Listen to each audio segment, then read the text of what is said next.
No one wants a fat girl, sir, but I can nurse the baby. The words slipped out before she could stop them, fragile and apologetic, as if she were already bracing for the familiar sting of refusal. Mara stood in the wide doorway of the kitchen, her hands clasped tight against her apron, fingers rough from years of work.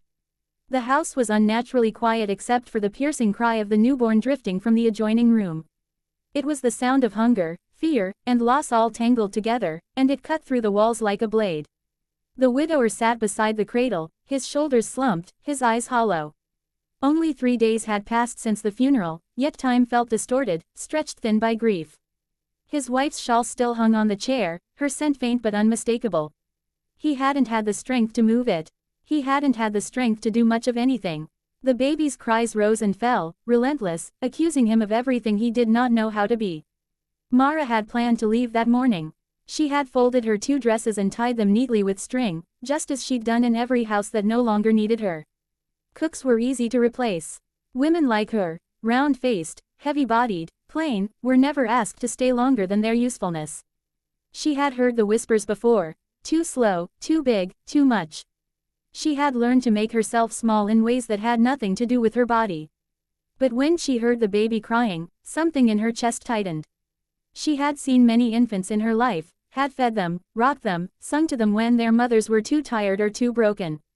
She knew that cry. It wasn't just hunger, it was the terror of being alone in a world that had already taken too much. The widower didn't answer her at first. He stared at the child as if the tiny creature were a question he could not solve. His hands hovered uselessly over the cradle, afraid to touch, afraid to fail. He had loved his wife deeply, but the child had been her domain, her confidence.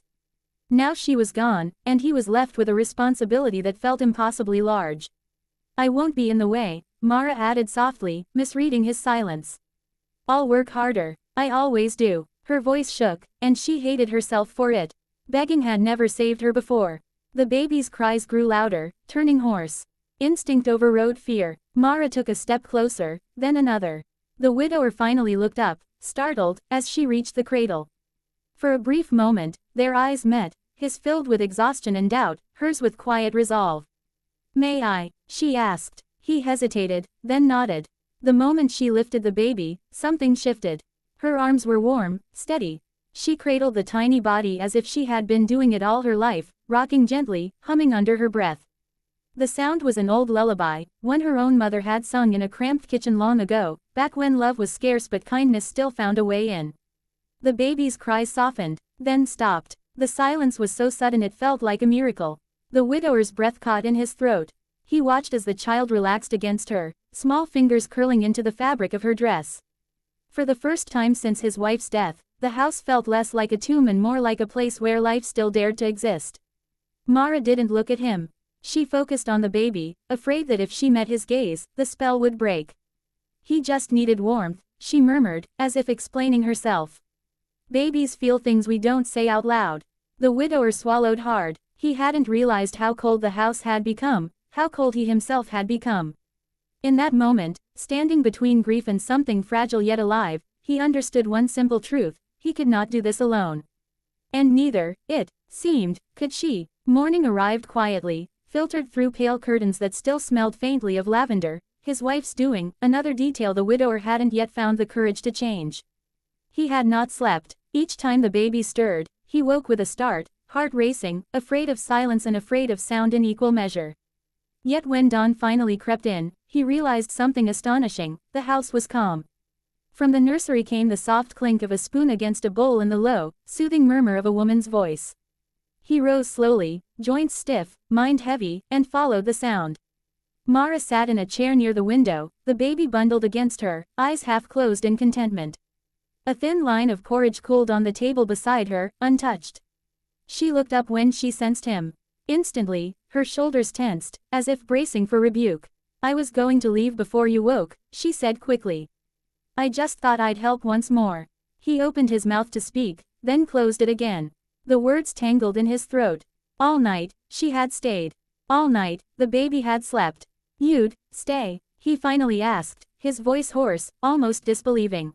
It sounded less like a question and more like a confession of weakness. Mara hesitated. No one had ever asked her that before, not with hope in their eyes. She nodded slowly. If you'll have me. I know I'm not what people usually want.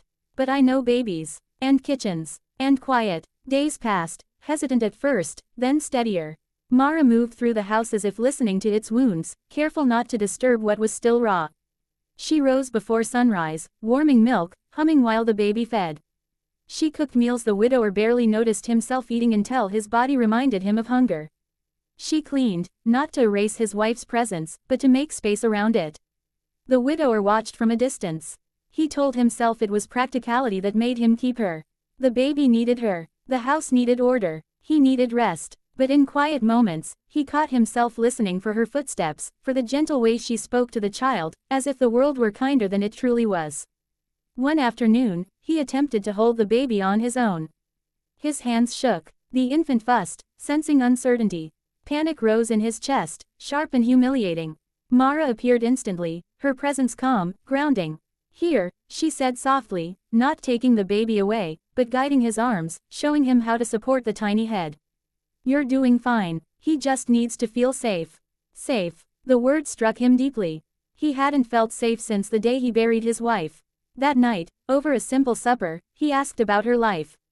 She spoke without bitterness, though the stories were heavy: houses where she'd been invisible, laughter at her sighs, kindness offered only when she proved useful. She shrugged when she finished, as if these were unremarkable facts. "I learned early," she said, eyes on her plate, "that love comes easier when you make yourself necessary." He had no answer for that. The baby grew stronger, cheeks rounding, cries turning into curious coos. Laughter returned to the house in small, unexpected ways. Once, the widower heard himself laugh too, startled by the sound, as if it belonged to someone else. And slowly, without realizing when it began, he stopped seeing Mara as a helper who would eventually leave. He noticed the steadiness of her hands, the patience in her eyes, the way the baby reached for her instinctively. He noticed how the house no longer echoed. One evening, as she rocked the child near the fire, he understood something that frightened him more than grief: he was beginning to rely on her. And in that reliance, something warmer than gratitude was taking root. The rain began. In the late afternoon, gentle at first, then steadier, tapping against the windows as though the sky itself were asking permission to stay. The widower stood by the window for a long while, watching the world blur into gray. Rain had always been his wife's favorite weather. She used to say it made the house feel closer, as if the walls leaned in to protect what was inside. Tonight, instead of pain, the memory brought a strange calm. He turned and saw Mara in the corner of the sitting room, seated in the old rocking chair. The baby slept against her chest, one small hand curled into the fabric of her dress. Her head had fallen to the side, exhaustion finally claiming her after weeks of tireless care. The firelight softened her features, and for the first time, he saw her not through the lens of need or usefulness but simply as she was.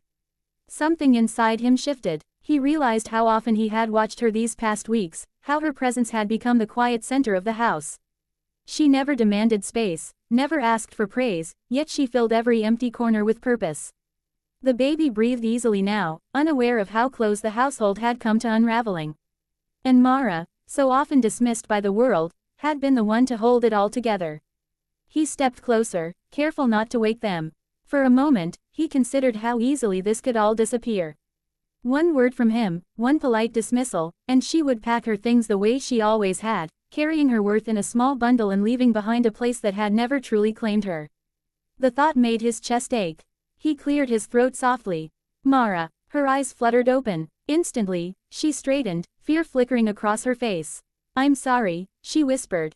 "I didn't mean to fall asleep. I can move him." "Don't," he said quickly. His voice surprised them both. "You've done nothing wrong." She froze, searching his face for certainty. No one had ever said that to her so plainly. He gestured toward the chair opposite her and sat, hands clasped tightly. Words had never come easily to him, and these felt heavier than most. "I've been thinking," he began. "About the baby, about this house, about you." Her shoulders stiffened. She nodded, bracing herself. She had lived long enough to recognize the tone that came before goodbye. "When my wife died," he continued, eyes fixed on the fire, "I thought the house died with her. I thought I would simply endure, raise the child, keep things standing, survive. I didn't expect this." He glanced at the sleeping baby, then back to Mara. "I didn't expect life to come back." Her breath caught. You stayed when everyone else left, he said quietly. Not because you were told to, but because you saw what was needed. You didn't just feed my child. You taught me how not to be afraid of him.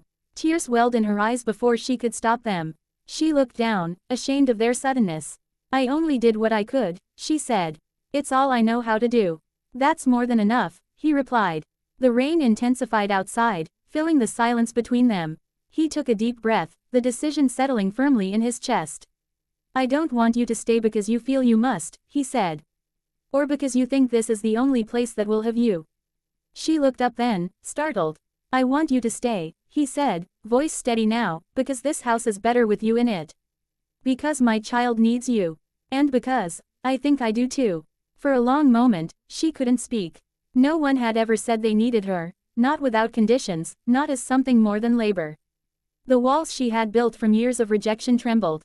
You mean, truly stay? She whispered. He nodded. If you'll have us. A sob escaped her, quiet but unrestrained. She held the baby closer, tears slipping down her cheeks. I don't need grand promises, she said through the emotion. I just need to know I won't be sent away when I'm no longer useful. He stood and placed a gentle hand over hers. You're not here because you're useful, he said softly. You're here because you belong. In that moment, as rain washed the world clean outside and a child slept peacefully between them, something new was born, not from perfection or romance, but from shared loss, quiet courage, and the simple, powerful choice to stay.